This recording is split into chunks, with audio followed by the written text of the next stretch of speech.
আজকের ভিডিওটা একটু অন্যরকম, একটু অন্য কাউকে নিয়ে আজকের ভিডিওটা। হ্যাঁ, অবশ্যই রিকোয়েস্টেড ভিডিও, আমাকে একজন রিকোয়েস্ট করেছে। তাছাড়াও আজকে অনেক দেরিতে ভিডিও যাবে, তোমরা দেখতে পাচ্ছ 9টার ভিডিও যায়নি।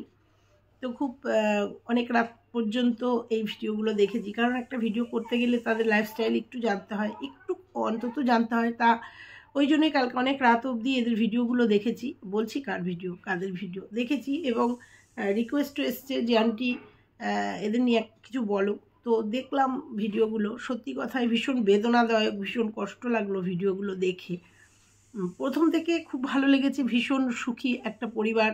প্রথম জীবনে একদমই সুখ ছিল না, তারপরে দ্বিতীয় জীবনে মানে পরে যখন একজন ভালো মানুষ তার হাত ধরেছে, সেই মেয়েটির হাত ধরেছে, খুব সুন্দর সুখের একটা জীবন। কিন্তু সেই সুখের জীবনে নেমে এসছে একটা দুর্যোগ অবশ্যই কেটে যাবে, একটা রোগ, একটা মানে অনেক কষ্টদায়ক একটা রোগ দেখা দিয়েছে। সেই রোগটা থেকে মুক্তি পাওয়ার জন্য চেষ্টা করছে। তো স্বামী স্ত্রী আর একটা ছোট্ট ছেলে, এদের একটা পরিবার, আর সেই পরিবারে নেমে এসছে একটা দুর্যোগ। আর সেই নিয়ে আজকে তোমাদের কিছু বলতে আসবো যে আমরা যেহেতু ইউটিউব পরিবার, একটা পরিবার, কারুর কোনো দুর্যোগ বা কারুর কোনো অসুবিধা দেখলে আমাদের সবার আমরা হাত বাড়িয়ে দিই, তাই তো? সবাই হাত বাড়িয়ে দিই, যেহেতু আমাদের একটা পরিবার। সেরকমই আমাদের একটা পরিবারেরই একটা মেয়ের একটা দুঃসময়, একটা ছেলের দুঃসময়, তাই আমাদের সবার উচিত ওদের পাশে দাঁড়ানোর। নাইবা থাকলো তাদের বাবা মা বা পরিবারের লোকজন তাদের পাশে, আমরা সবাই আছি, সবাই মিলে হাত বাড়িয়ে দেবো এই ফ্যামিলিটার কাছে, বিশেষ করে ছোট্ট শিশুটার কাছে। বুঝতে পারছো না? আমি অর্কর কথা বলছি। হ্যাঁ, তো আমি বলছি যে অনুরাধার সংসার ব্লগ বলে একটা চ্যানেল, সেই চ্যানেলের আপডেট কালকে এসছে আমার কাছে, এবং আমি ভিডিওগুলো দেখছিলাম। বৃষ্টি, অর্ক, ওদের সংসার, আর ছোট্ট একটা বাচ্চা। বৃষ্টি, অর্ক হচ্ছে ওদের ছোট্ট সন্তান, আর প্রীতম, বৃষ্টি প্রীতমের সংসারে ছোট্ট অর্ক, এদের নিয়েই একটা ফ্যামিলি ব্লগ দেখছিলাম। হঠাৎ করে বৃষ্টি অসুস্থ হয়েছে, চলো এদের নিয়ে আজকে তোমাদের কিছু বলবো, একদম ছোট্ট একটা ভিডিও করব। সবাইকে শুধু রিকোয়েস্ট করতে এসেছি, ওদের পাশে একটু থেকো, কারণ আমরা যদি ওদের পাশে থাকি, আমরা যেমন কারোর অন্যায় দেখলে সদর্পে এখানে বলি যেটা অন্যায়, এটা অন্যায় করেছে, সেরকম যারা বিপদে পড়ে, বিপদের মুখে আছে, তাদের পাশে দাঁড়ানোর চেষ্টা করি। তো আমাদের প্রচেষ্টা ভিডিওর মাধ্যমে সবার কাছে পৌঁছে দেওয়া তাদের কথা, এবং সবাই যদি সাপোর্ট করে, না অর্থ দিয়েই যে সবসময় সাপোর্ট হয় তাই না, মনোবল, তাদের শুভেচ্ছা, তাদের আশীর্বাদ, মানে আমার আশীর্বাদ যদি করি, মানে আমরা যদি আশীর্বাদ, শুভেচ্ছা বার্তা, প্লাস যদি তাদের ভিডিওগুলো শেয়ার করি, এবং ভিডিওর মাধ্যমেও কিন্তু আমরা অনেক হেল্প করতে পারি। তো চলো, হ্যালো বন্ধুরা, কেমন আছো তোমরা? নিশ্চয়ই ভালো আছো, আমিও ভালো আছি। প্রথমেই বলি অপরাজিতার সংসার, অনুরাধার সংসার না, গণ্ডগোল হয়ে যাচ্ছে। অপরাজিতার সংসার না, অপরাজিতা কিন্তু ওর নাম না, ওর নাম বৃষ্টি, কিন্তু কোনো কারণে অপরাজিতার সংসার চ্যানেল রেখেছে। আরও চ্যানেল ছিল, টিকটক থেকে এসছে মেয়েটা, টিকটক করতো, এবং এই মেয়েটার জীবনে, মানে এই বৃষ্টির জীবনে অনেক করুণ কাহিনী আছে, সেগুলো তোমাদের যদি তোমরা পছন্দ করো অবশ্যই বলবো। এই মেয়েটা কোথা থেকে উঠেছে, কিভাবে এই অর্ককে নিয়ে ওর জীবনের সংগ্রাম, ভীষণ কষ্ট করেছে এক সময়, এবং একটা ফ্ল্যাটে ছিল, মানে পয়সার অভাব ছিল না, ভালোবাসার অভাব ছিল, ভালোবাসার মানুষের অভাব ছিল। সেগুলো আজকে আর বলবো না, বলবো হচ্ছে তারপরে এই বৃষ্টির হাত ধরেছে প্রীতম ওর প্রথম হাজবেন্ড নয় সম্ভবত, কারণ আমি যতটুকু দেখেছি, যতটুকু বুঝেছি, দেখেছি 8টা-10টা ভিডিও দেখেছি, পুরনো দিয়ে, মাঝারি দিয়ে, নতুন দিয়ে। তো যাই হোক, প্রীতম আর বৃষ্টির ভালোবাসা দেখে সত্যি কথা আমি অভিভূত হয়ে গেছি। বিশেষ করে লাস্ট ভিডিওটা দেখে তোমাদের কিছু বলবো। বৃষ্টির দেখেছি সারা জীবনে, মানে প্রথম থেকেই দেখেছি বৃষ্টির একটু হিমোগ্লোবিন কম, মানে ওর শরীরে হিমোগ্লোবিন কম, সেই জন্যই ওর শরীরটা একটু ম্যাচ করে, শরীরটা একটু নেতিয়ে পড়ে। অনেকে হয়তো বলে এটা অভিনয়, ন্যাকামি করছে, কিন্তু না। তো যাই হোক, ওদের শিলিগুড়িতে ওদের বাস, একটা ছোট্ট ঘর নিয়ে ওরা রয়েছে, যদিও ঘরটা আমার একদমই পছন্দ হয়নি, ভীষণ যানজট, একদম রাস্তার পাশে বাড়ি, মানে ঘরটা নিয়েছে, ছোট্ট একটা ঘরে ওরা রয়েছে, ভালোবাসার নীড়, ছোট্ট অর্ককে নিয়ে ওদের সুখের সংসার। তো যাই হোক, যেটা দেখলাম সেটা হচ্ছে বৃষ্টি হঠাৎ করে অসুস্থ হয়ে গেছে, অনেকগুলো 5-5টা ডাক্তার দেখিয়েছে, কোনো ডাক্তারই, আমার মনে হয় কোনো ডাক্তারই সঠিক কিছু বলেনি। কেউ বলেছে কিডনিতে স্টোন এবং কিডনিতেই সিস্ট আছে, কেউ বলেছে গর্ভাশয় নাকি গর্ভাশয় তো মনে হলো গর্ভাশয় ইনফেকশান হয়েছে। যাই হোক, তার জন্য তার প্রচণ্ড যন্ত্রণা করে। কিডনিতে স্টোন হলে আমরা জানি প্রচণ্ড একটা পেন হয়। তো 5টা ডাক্তার দেখিয়েছি, প্রপার ট্রিটমেন্ট হচ্ছে কিনা আমার সন্দেহ আছে। ও ওষুধ খেয়েছে, ওষুধ খেয়ে ভীষণ আরও অসুস্থ হয়ে গেছে। একটা ওষুধ খেয়েছে, একটা ফাইল দিয়েছিল, বলেছিল যত কষ্টই হোক না কেন খেতে হবে। ওষুধ খাওয়ার পরে প্রচণ্ড বমি হয়েছে এবং মানে ভীষণ অসুস্থ হয়ে গেছে। তারপরে আর একটা ডাক্তার বলেছে, মানে যেটা ওরা করছে ক্যান্সার। আগেই এটা ভাবার কোনো কারণ নেই, হলে পরে লড়তে হবে। আর ক্যান্সারের এখন ট্রিটমেন্ট আছে, কিন্তু ভগবানের কাছে আমি কামনা করব যেন এরকম কোনো রিপোর্ট যেন না বেরোয়। তবে দেখছিলাম ওরা তৎকালের টিকিটের কথা বলছিল, কোনো বাইরে যাওয়ার কথা। একদম ঠিক সিদ্ধান্ত নিয়েছে প্রীতমের কথা আসলেই পাশাপাশি আর একটা নাম চলে আসে, কারণ প্রীতমকে নিয়ে তো, প্রীতম নামে তো আমাদের ওয়াইটিতে আরও আছে। যাই হোক, তো প্রীতমকে একটা কথাই শুধু বলবো যে অনেক আগে তোমার এই ডিসিশানটা নেওয়া উচিত ছিল বাইরে নিয়ে যাওয়ার। হ্যাঁ, পয়সা কড়ির অবশ্যই ব্যাপার আছে। যাই হোক, আমার মনে হচ্ছে তুমি চেন্নাই নিয়ে যাচ্ছ, কারণ কালকে টিকিটে দেখেছি। তুমি যদি আমার ভিডিওটা দেখে থাকো, আমি তোমাকে রিকোয়েস্ট করব, যদি চেন্নাইয়ের তুমি ডিসিশান নাও, চেন্নাই বলতে যদি নিয়ে থাকো, তাহলে চেন্নাই তো একদম 1 নম্বরে, যে ট্রিটমেন্টের 1 নম্বরে। কারণ আমার একজন পরিচিতর এরকম হয়েছিল, এখান থেকে ধরতে পারেনি, এখান থেকে ব্যাক করে দিয়েছিল তাকে। আমি এর আগের ভিডিওতেও বলেছি। তারপরে তাকে আমি চেন্নাইয়ে পাঠাই, মানে আমি সোর্স দিই, কারণ চেন্নাইটা আমি একটু চিনি, মানে আমার যাতায়াত আছে। এবং চেন্নাই থেকে সে সম্পূর্ণ সুস্থ হয়ে আছে। এখন আর বললাম না কি হয়েছিল, কারণ অনেকটা এরকমই। রিসেন্ট আমার এক ভাইয়ের কিডনিতে স্টোন হয়েছিল, এখানকার ডাক্তার কিচ্ছু করতে পারেনি, শুধু ওষুধের পর ওষুধ আর টেস্ট, 12-15 হাজার টাকার টেস্ট দিয়েছিল। তারপরে আমি ওকে ভেলোরে পাঠাই, না চেন্নাই না, ভেলোরে পাঠাই, যেখানে রিসেন্ট আমি গলা অপারেশন করে এসেছি। এবং যাওয়ার সাথে সাথে ওরা ওষুধ দিয়েছে এবং একদম সুস্থ হয়ে 7 দিনের মধ্যে বাড়িতে এসছে। তো আমি বলছি না যে তুমি যেখানে যাচ্ছ সেটা ঠিক না, মানে ভালো না, কিন্তু আমার মনে হয় তুমি চেন্নাই যাচ্ছ। তোমাকে একবার বলবো, যদি আমার এই ভিডিওটা দেখে থাকো, তুমি ভেলোরে যদি সিএমসিতে যাও তাহলে তো কোনো কথাই নেই, কারণ সিএমসির উপরে কিছু নেই, কিন্তু অনেকটা সময় লাগবে। ওখানে তোমার অনেকটা সময় লাগবে। আমি শুনলাম প্রাইভেটে একটা জব করছো তুমি, অনেকটা সময় লাগবে। যদি সময় নিয়ে যেতে পারো তাহলে CMC is the best option.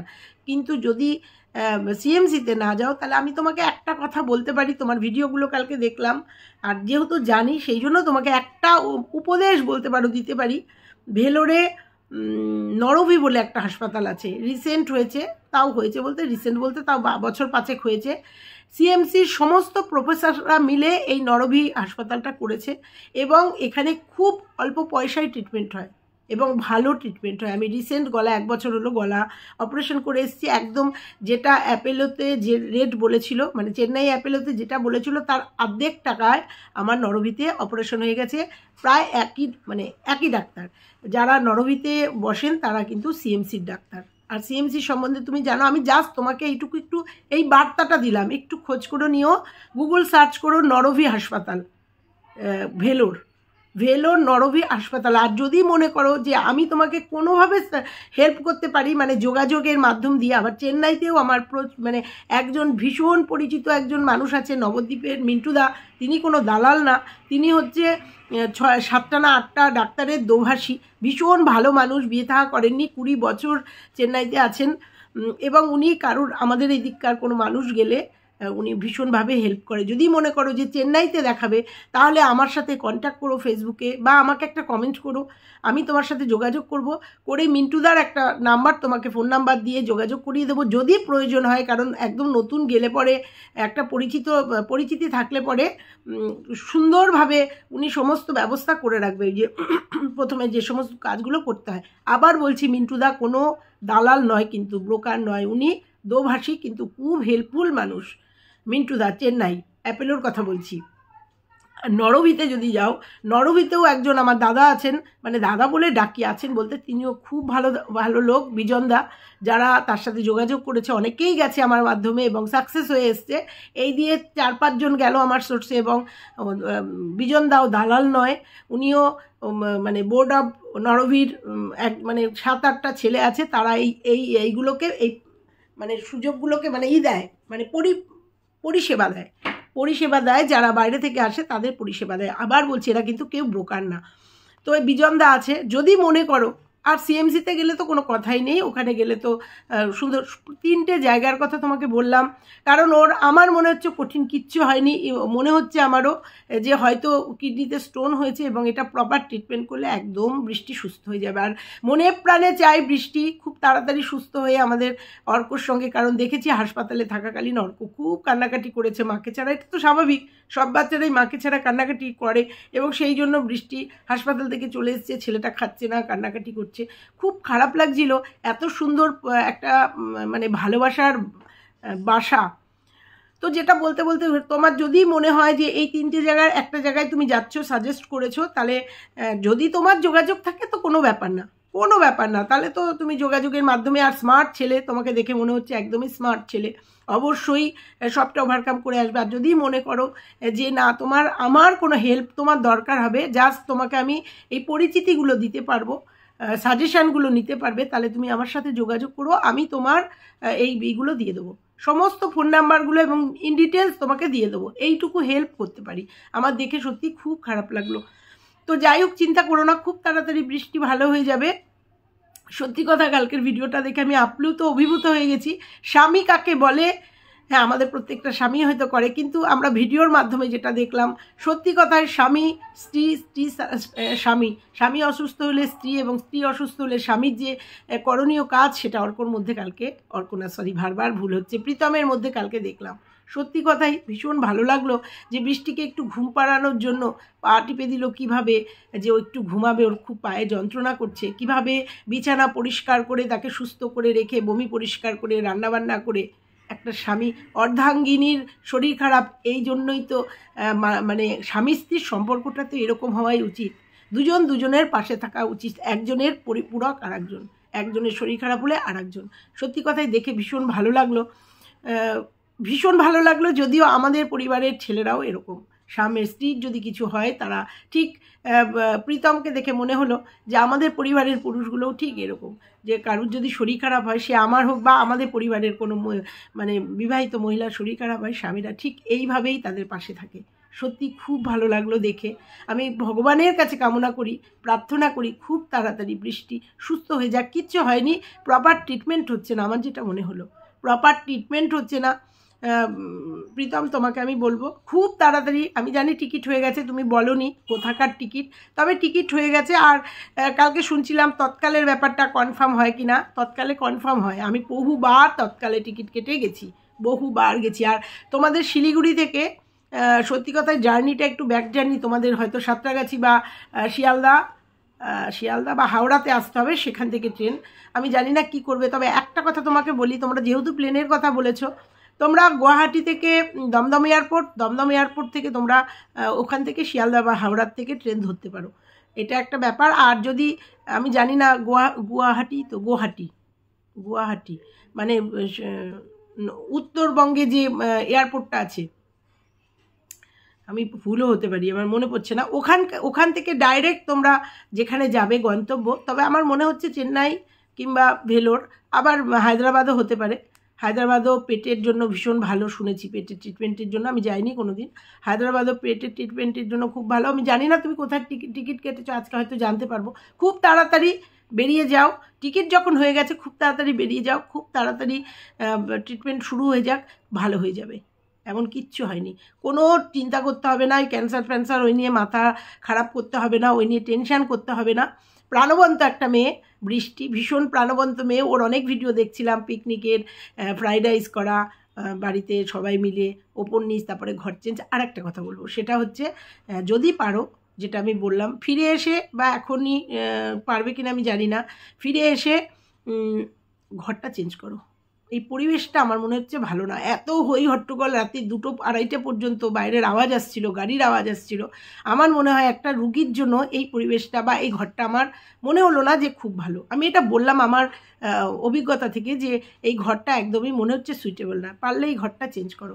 কতটা ভালো মানুষ হলে প্রীতম অর্ককে নিজের বুকে টেনে নিয়ে কতটা ভালোবাসে, তোমরা শুধু দেখো যে ভালোবাসার অনেক রকম রূপ হয়। ভালোবাসা অনেক কিছু হয়। হ্যাঁ, যে সংসার করেছে স্বামীর নির্যাতন সহ্য করেই যে সংসার করতে হবে না, অপছন্দ হতেই পারে বা মনোমালিন্য হতেই পারে, বা স্বামী অনেক সময় বিয়ের পরে মেয়েরা দেখে যে স্বামীর সুইটেবল না কোনো দিক দিয়ে না, কোনো দিক দিয়ে না, হয়তো পয়সা আছে কিন্তু আর কোনো দিক দিয়ে সে ভালো মানুষ না। কারণ একটা সংসারের জন্য ভালোবাসার দরকার হয়, কোনো দিক দিয়ে ভালো না। তখন একদম মানে নোংরামি না করে, পরকিয়া না করে সুন্দরভাবে সেই সম্পর্কটাকে বেরিয়ে আবার একজনের হাত ধরাই যায়, সেটা সুন্দর ওয়েতে। তার জন্য সুন্দর ব্যবস্থা আছে, ডিভোর্স দিয়ে সুন্দরভাবে তার সন্তানকে যদি, আর হ্যাঁ সন্তান ছেড়ে নয়, এই যে বৃষ্টি, আমি পুরো ডিটেলস এদের জীবনীটা জানি না, আমাকেও একজন কমেন্ট করে বলেছে যে এদের জীবনে অনেকটা করুণ কাহিনী আছে এই বৃষ্টির জীবনে। আন্টি তুমি ভিডিওগুলো দেখো, আমি অবশ্যই দেখবো ভিডিওগুলো। তবে মনে হচ্ছে ও একটা সম্পর্ক থেকে বেরিয়ে এসে অর্ককে নিয়ে, হ্যাঁ অর্ককে ছেড়ে আসেনি, কিন্তু এই হচ্ছে মা, অর্ককে ছেড়ে আসেনি। আর যার হাত ধরেছে সে অর্ককে বাদ দিয়ে না, মানে প্রীতম অর্ককে বাদ দিয়ে নয়, প্রীতম অর্ককে মানে নিজের সন্তানের থেকেও বেশি ভালোবাসে, স্নেহ করে। আমি যদি ভুল না হয়ে থাকি, আমি 3-4টে বা 6-7টা ভিডিও দেখার পরেই ভিডিওটা করছি, আমি যদি ভুল হই অবশ্যই আমি হাত জোর করে ক্ষমা চেয়ে নেব, অবশ্যই আমাকে ঠিক করে দিয়ে। তবে আমার যেটুকু দেখার, আমি দেখেছি যে বিয়েটা বৃষ্টিকে ওর বাবা মা দিয়েছিল সেই বিয়েটা সুখের হয়নি এবং সেই হাজব্যান্ড ভালো ছিল না, যেটুকু আমি দেখেছি সেখান থেকেই বলছি যে সম্পর্ক এরকম হওয়া উচিত। সন্তানকে ফেলে রেখে এসে ভালো স্বামী থাকাকালীনও পরকিয়া করে না, মানে কোন পরিস্থিতিতে বৃষ্টি কাটিয়েছে, কিছু ভিডিও দেখেছি, একাও কাটিয়েছে, একা অর্ককে নিয়েও ও জীবন এগিয়ে নিয়ে গেছে, ছিল অনেক দিন। তো যাই হোক, সেগুলো পরবর্তীতে বলবো যে কিভাবে এই যে প্রীতম ওর জীবনে এসছে, যদি তোমরা পছন্দ করো। আর সবথেকে বড় কথা, একটা রিকোয়েস্ট শুধু করব, ওর ভিডিওগুলো সবাই তোমরা দেখো, ওর পাশে থাকো, ওর জন্য ওকে আশীর্বাদ করো, বৃষ্টির পাশে থাকো, বৃষ্টিকে সবাই শুভকামনা দাও যে ও খুব তাড়াতাড়ি যেন এই জার্নি থেকে উঠে ও একদম সুস্থ স্বাভাবিকভাবে প্রীতম আর অর্কর জীবনে যেন একদম সুস্থ সাবলীলভাবে আবার সুন্দরভাবে জীবনযাপন করতে পারে। দেখো, অসুখ তো মানুষের হয়ই, কঠিন থেকে কঠিনতর অসুখ হয়, আর অসুখ হলেই ওষুধ আছে, ট্রিটমেন্ট আছে, সুন্দরভাবে ট্রিটমেন্ট করে ও যেন খুব তাড়াতাড়ি সুস্থ হয়ে যায়। ভীষণ প্রাণবন্ত এবং ভীষণ কর্মঠ এবং ভীষণ সংগ্রামী একটা মেয়ে, অনেক কষ্ট করে এত সুন্দর একজন জীবনসঙ্গী পেয়েছে, সুন্দর একটা সন্তান পেয়েছে। ওর এই জার্নিতেও যেন একদম জয়ী হয়ে ফেরে, এটুকু শুধু বলবো। তো চলো, আজকে ছোট্টর মধ্যে একটা ভিডিও তোমাদের দিলাম, পরে আসছি আবার। তো প্রীতম, তোমার উদ্দেশ্যে আমার এই বার্তা থাকলো, যদি কোনো হেল্প দরকার হয়, কোনো প্রয়োজন দরকার হয়, যদি মনে করো এই আন্টিটাকে দরকার আছে বা কোনো সোর্সের দরকার হয়, আমাকে অবশ্যই জানিও। অবশ্যই তোমাকে যতটুকু আমার সোর্স আছে, আমার সোর্স অ্যাপ্লাই করে বা তাদের সাথে কথা বলে আমি তোমাকে হেল্প করব, চেষ্টা করব অন্তত। আর নরভীর কথাটা একবার চিন্তা করো, নরভী হাসপাতাল ভীষণ ভালো একটা হাসপাতাল, হ্যাঁ, একটু খোঁজখবর নিয়ে এখন যদি ওই দিকেই যাও, এমন কিছু ব্যাপার না। ওই ভেলোরে কাঠপাটিতে নেমে তোমার ওই 20 টাকা না 100 টাকাই ধরো, 100 টাকা অটোতে 100 টাকা নরভী হাসপাতাল, ঠিক আছে? যদি তুমি যাও আমি ডিটেল বলে দেবো। তো চলো, আজকে এই পর্যন্তই থাকলো। ভালো লাগলে লাইক, কমেন্ট, শেয়ার। আবারও বলছি কিন্তু অপরাজিতার, ঠিক বললাম, অপরাজিতার ঘর সংসারে ব্লগে তোমরা সবাই পাশে থেকো। ওদের আবার ভুলে যাচ্ছি জন্য একবার দেখে নিলাম, অপরাজিতার সংসার ব্লগ, তোমরা সবাই ওর পাশে থেকো, এইভাবেই তো আমরা পাশে থাকতে পারি। তো চলো, আজকে এই পর্যন্তই, টাটা।